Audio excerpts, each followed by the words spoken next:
The viruses are biologically very interesting. The exact origin of the viruses is still debatable, but they have existed for the billions of years. It is interesting to note that viruses have only two components. One is the nucleic acid, either DNA or RNA, and a protein. That's all. It doesn't have a cell body. Many organelles of the cell are missing. But through the protein, what we call as a spike protein, which is there on the surface of the virus, it is able to attach to a particular biological cell, and then it penetrates the cell through that, and once it enters the cell, the nucleic acid releases mRNA, that is messenger RNA. This messenger RNA takes control of the nucleic acid of the host cell and makes the mitochondria of the host cell to replicate the virus like a Xerox sheets.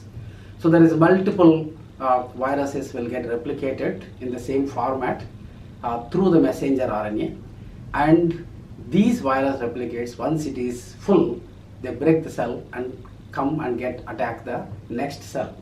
This is how they spread. Now, for the survival of the virus, basically it requires a host. So that is the reason why it cannot survive independently and attack. In the situation of the COVID, the host is the human being itself. So that is the reason, the basis behind the so-called physical distancing is this. The second one, you can avoid spread by wearing a mask. The moment you wear a mask, it contains itself within, and the research has now proved that it is not that everyone will spread the virus. Some of them have larger loads of virus. When they are speaking, they can spread the virus, and the louder you speak, farther it travels, and in the droplets it can stay on for a while, and from there the next person can get infected. Now, once you maintain that distance, if it doesn't enter into another person, it cannot survive. So this is the whole basis of the physical distancing. Now, these viruses are basically divided into a DNA virus or a RNA virus, and they are the basic aspect of the life itself, which contains the nucleic acids. And these nucleic acids, by changing its structure and the components of the location of the proteins, they can change their character itself. So that is what we call as the mutations.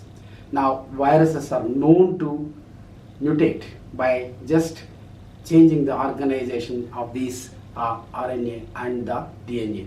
So what kind of mutation will take place is absolutely unpredictable. The mutations can be good sometimes, so that the virus becomes less aggressive, it becomes a commensal and friendly and survive with us for years. Or it can become very aggressive and then really hit the society. That's what is happening in some of these mutations today. So we really do not know what kind of mutation will happen.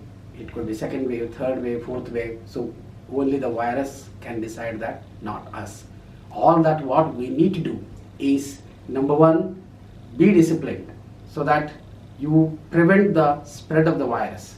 In this, there is no question that we should not be careless at all and follow every single precaution like hand washing, wearing a mask, maintaining the distance is compulsory, regardless of the people who have been vaccinated, infected, not infected, everybody, for considerable period of time, not necessarily for 2 months, 3 months, so that we will stop the spread of the virus.